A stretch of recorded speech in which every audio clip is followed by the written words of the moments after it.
Welcome back to Unit 6 on Salt to the Sea. Today we are going to discuss pages 246 to 291. And so this is definitely a change in the pace. We've had a lot of rising action coming to the port.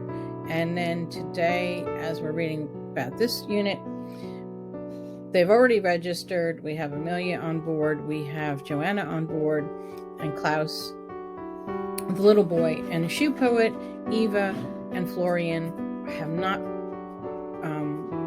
gotten onto any of the boats yet, so that's the point we're at. And you can just almost imagine, you can hear what's going on in the dock at this point, right? And they have, every once in a while, they're hearing artillery shells in the distance that are approaching Soviets.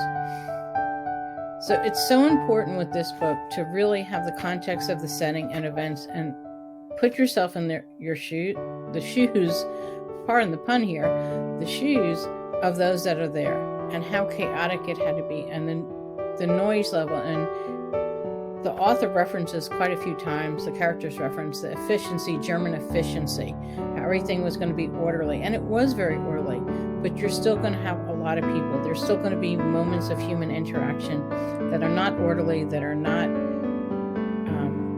more cold and efficient, because of the human emotion that's going to be involved here. And so we see hints of that in the writing. And of course, we have Florian, right, who we know has been injured, that's where we started at the start of the book. And now his bloodstains are possibly going to be what allow him, that injury is possibly going to save his life. And of course, he talks about this other stain that he carries with him, one that is invisible. And that's what, as we start to read and we start to see an unmasking of the characters as they're coming on the ship, as they start before the ship actually leaves port. And that's the point that we're going to be at here, is we're going to see a changing and unmasking. We're peeling back another layer on the characters. And so we're learning definitely more about who they are. Some of the things that were hinted about earlier in the book, we're going to finally have some answers. Of course, here's one of the few photos of officers and their families actually boarding the ship while it was in Gustenhof. All right, and so this is the setting. They're at the not the registration point, but the final embarkation station. So embark is to go onto a ship, right? And to disembark then is going to leave the ship. So bark is the root word for ship, boat. To embark is to go into, come within a ship.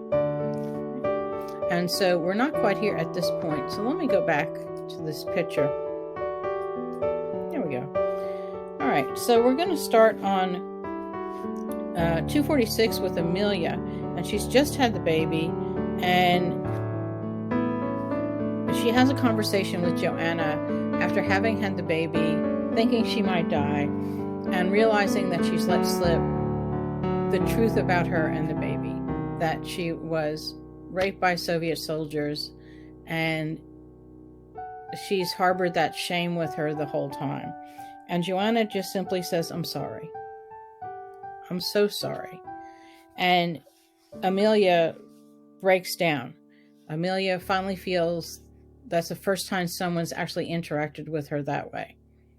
That someone actually cares, someone feels bad for her and what happened, and acknowledges what happened instead of just ignoring it. So then we go into Florian and his dilemma, and we have Klaus. And so very smartly, the inspector talks to the little boy to ask who everyone is, right? Because the kids, if there's a mistake or somebody's lying, the kids are more likely to make the mistake. And he calls the shoe poet Opie, and Opie is German for grandpa, Opie or Opa, right? And then uncle is who he calls Florian, and so uncle is German for uncle.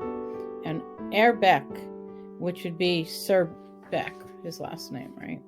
And then, of course, he puts forth his rabbit, mein Freund, my friend. Okay. And then they have that conversation. Now, I just want to point out on bottom of 248, they meet up with Eva and they get their suitcases. And Eva says, "Boy, you're lucky ducks. I was just about to throw your bags off." And if you recall, there's a song that Amelia sings throughout the book about all the little duckies with their heads in the water. And so a little bit of symbolism there. I'm going to do a separate video for these pages on the symbols and themes that we see. Right. So they get their luggage. Find out Eva is not going to be on the Gustloff. She's going to be on another ship, the Hansa. Right. They say goodbye. And then on the very last line on 249, Florian grabs Eva and says, "Wait a minute, what'd you say these next lines are for?" Inspection. They're examining everyone's luggage. And of course, Eva seems to be the bringer of bad news often, right? So can you predict, as you read this, what's going through Florian's mind? His bags are going to be inspected. How closely are they going to be inspected? Are they going to find what's in his pack? Right? What do you think he's thinking of doing? What are his options at this point? Does he have any options? What's going to happen if he's caught? Will he get caught? Right, so we want to, when we're reading a book like this, we want to take a minute and actually enjoy these moments. Because these are the moments that you only get rarely, because you had to have all of that rising action to get to this point, and then you know you're going to find the answer in the next few pages. And so this is the point where you just say, and think and ponder a little bit. Enjoy the story. Right?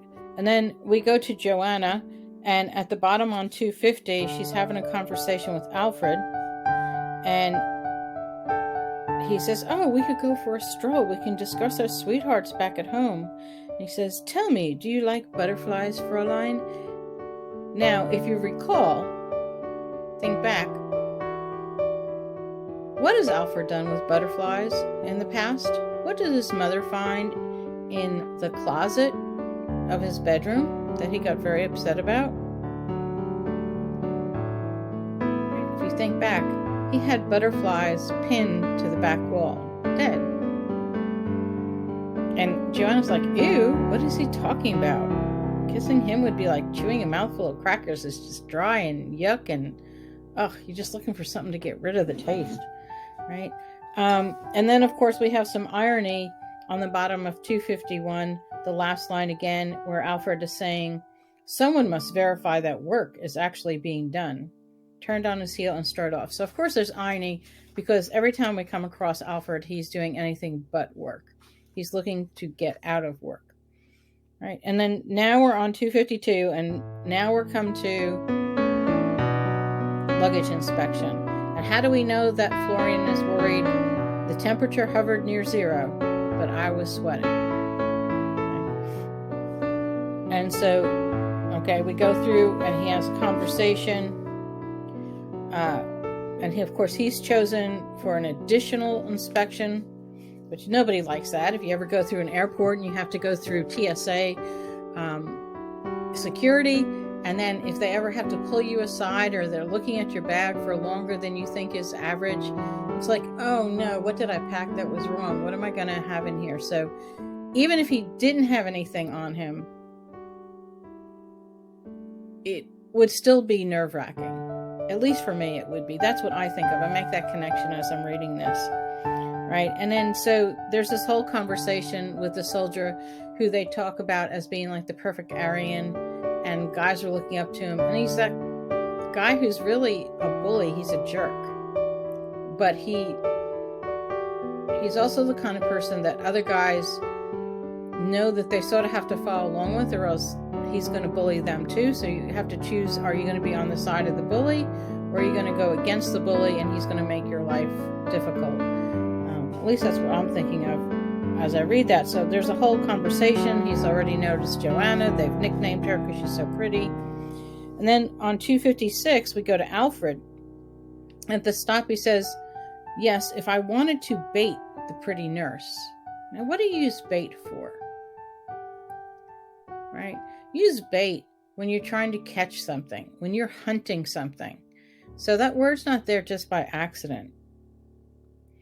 And then we find out, again, the author does a great job of showing us how not only Alfred's thoughts, but what others think of Alfred. They have a very not nice nickname for him, and that's bedwetter. Like basically a nervous kid. There's not much there, right? At a certain age, we have control of ourselves, and obviously it's not a nice thing to say, but my personal feelings on Alfred is he's not a very nice person. All right, and then on 257 in the middle of the page,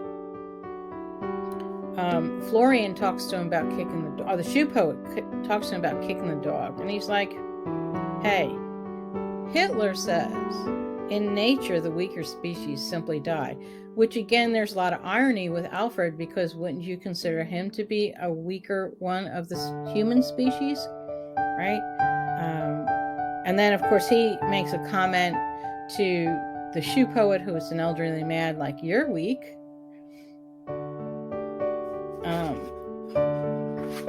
Yeah, he's amazing. So then on 258, we go to Joanna, and she meets up with Florian, right? And then on 260, Florian finds out the truth from Joanna about what Amelia went through. And she realizes that Amelia needs to connect with this baby. She needs to bond with the baby, even though the baby was born out of the war. It's not the child's fault. And Amelia needs this child because Amelia has no one else. And so you notice that again, we see reference that Florian's face changes. And there's been a reference before about he didn't want his face to betray him.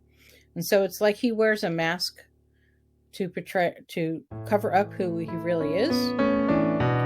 And he has nothing but admiration for Amelia. Again, he mentioned his sister before, and so we can infer that he has a connection with Amelia as he thinks of as an older brother would for his younger sister. And then he mentions that everything fighting fate, that Amelia's fighting fate, that we're all fighting fate. Everyone on the ship is fighting fate, and fate is a major theme, right? Fate is something that you have no control over. And then on 261, we go to Amelia and Florian's interaction with the baby, and he gets her pink hat. Remember, the girl, it's a baby girl, so that's fitting, right? And he says nothing but the perfect things for Amelia to hear. She is you, she is your mother, your father, your country. And then he whispers in her ear, she is Poland.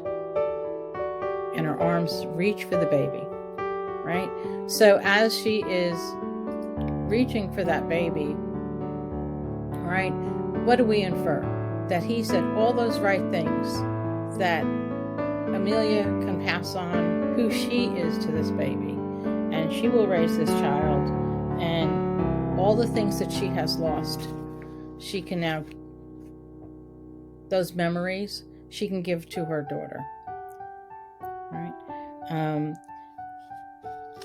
And so Florian and Joanna have a kiss, right? They share that one little moment. If you ever watch Hallmark movies or any kind of romantic movies, there's those almost kiss moments, and then there's that kiss moment that sort of changes everything, and then usually the typical plot is they're going to get angry at each other, and then somehow they're going to end up back together again. All right, on 264, we have Joanna, and she's thinking about the kiss, and she says, oh my, it was nothing like chewing crackers. So there's that reference to how she thought kissing Alfred would be. She said that Florian's nothing like that. And then there's mention on 265, going back to the war, thinking of her family, because as the ship, they're going to leave behind everything that they knew before. Mother said my father and brother were probably fighting in the woods. Could they really survive living in underground bunkers? The goose loft was my bunker, right? Because a bunker is safety. People on the home front had bunkers that they would go into. People in England avoiding the Blitz as the Germans would come over and strafe England every night, southern England every night, they would go into bunkers for safety. So Joanna is mentioning that the Gustloff is her bunker, her safety. And then she thinks, could this really be it? Could this be over? Could her running be over? Could the war be that close to being over? Right? And then we go to Alfred. Now notice Alfred starts on 266 with "Hello, my butterfly." He's not talking to Hannelore. He is talking to Hannelore, but he refers to her as his butterfly. So think, what is the author wanting us to think there? What connection are we supposed to make with what we know about Alfred and his butterflies? And what do we know about Hannelore? Okay. And again, there's some facts on here about the ship. So historical and factual information about the ship and the people and where the people are going. That's all true that Alfred is talking to. That's how we learn about that information. And then he talks about all those medals he's going to get, just another to add to the pile. After all, everything I achieve, everything I have done, it is all for you. He's talking about Hannibal. For you and for Germany. Surely you know that, don't you, Lore? So what is he referencing? Why is he asking her, surely you know that? Is he saying that? Just think about that statement. Surely you know that. Like, when does a parent say that to a child? Right? Well, I had to hold your hand because there were cars in driveways. Surely you know that. Like, we don't say that in just agreement. And of course, there's a lot of fantasy on this page about Alfred's thinking, but then we also get some of the facts about Alfred. But again, he hasn't completely unmasked himself. We don't know everything yet. So Amelia on 268, that conversation with Florian, she is starting to get attached to her baby. She's starting to bond with her baby. And if you notice, Amelia is associated with color a lot. She has that pink hat, right? She's having a memory now going back about the beautiful parts of Poland, what she wants to share with her daughter. And she says, war had bled color from everything, leaving nothing but a storm of gray. Very much like the ship that they were on, right? I wanted her to know not only Poland, but my Poland. And again, thinking about, once it was great. We had these warm breezes, these beautiful nights, and I had neighbors I was friendly with, and it didn't matter who they were or where they were or what religion they practiced. So we go to Florian, and he's having a conversation with Alfred and talking about the women's auxiliary that are coming on board. And again, we're getting some facts in here about how big this chimney was that they were sitting with, about how long it took before he actually was made to join up. And of course, we're also starting to see definitely, let me go back, I already talked about that. I'm not quite on that page yet. Let me see here. Let's compare Alfred and Florian. So as we go through here to the end of this section, this unit, let's think about how Alfred and Florian agree but are different. Okay, so what is their purpose in the friendship? And it's not a friendship. So what is the purpose in their understanding is probably a better way to put it. So right on 270, we all love the Führer, sir. As the papers say, the good German fights the Führer. I certainly do. I will admit I'm too tender-hearted. At times felt sorry for someone or other who could not be part of the master race. Who's he referring to? Who is Alfred referring to there? Who did he feel sorry for? Who did he feel sorry for that wasn't part of the master race? Of course, remember he's referenced Joanna, the Lithuanian, and then he's Amelia, because she looks like the standard German. She is blonde. She is fair skin, she's pretty, she has light-colored eyes. And then he talks about the nature of sacrifice. So what is he sacrificed? Has he sacrificed, or has someone else sacrificed because of him? And he says to Florian, you agree, of course, we are good Germans. And then Florian's like, oh, he says he's just hearing wah, wah, wah, wah, wah, wah, wah, right? And then firmly Florian just wants to snap him out of it and say, yeah, we're good Germans. You think you can find me some food? Enough of that. Right? And then we go to Joanna, and we have the bully from the dock back, and he is searching for Florian. Right? And so now he intimidates Joanna. She's nervous about the situation for herself. She's nervous about the situation for Florian. And then Amelia refers back to Saint Florian, right? The patron saint of Poland. And talking about Klaus. And there is a comment that says, Amelia says, he was alone like me, but he was only 6 years old. Where were his parents? Mama said that a transplanted bud doesn't prosper. So she's talking about a plant. When you transplant a flower bud, it doesn't grow as well. It needs to stay on the stem, right? Where it comes from. And she says, but the shoemaker loved him. He would take care of him, protect him, unlike Frau Kleist. So again, we're going back and we're hearing more of Amelia's story here. So when she talks about Frau Kleist, that is Mrs. Kleist, who she lived with and her father had sent to in the country thinking that she would be safer. And so she goes back into her memories, and while she goes back into her memories, we learn about her. Of course, the shoe poet comes in, and his comment is, we have to find the baby some shoes. 276. All right, we are back to Alfred again. So here, think about Alfred's thoughts. And it says, now he's talking to Hannelore again. He doesn't call her his butterfly. This evening we discussed loyalty. He's talking about what he discussed with Florian. I'm confessed to once feeling sympathy for those who are inferior. Who is he talking about? Who are those that were inferior that he felt sympathy for? Be assured that I pull at the roots of these sympathies. I know they are a weakness. They must be torn from the garden, right? So lots of times people refer to themselves, their hearts, as a garden. And so he's saying he's pulling them out. He's pulling out these sympathies. He's pulling out these weaknesses that he has, and he's going to remove them.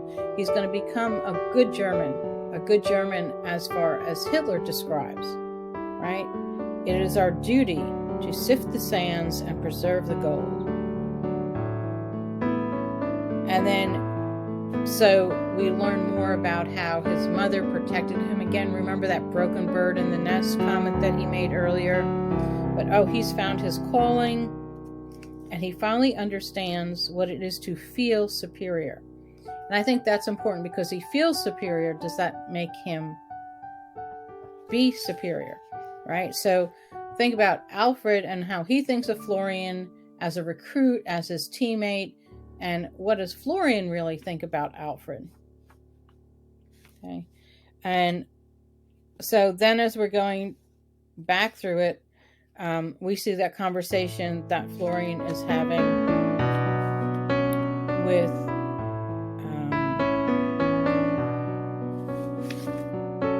Alfred, excuse me, I'm so sorry, that he is having with Alfred.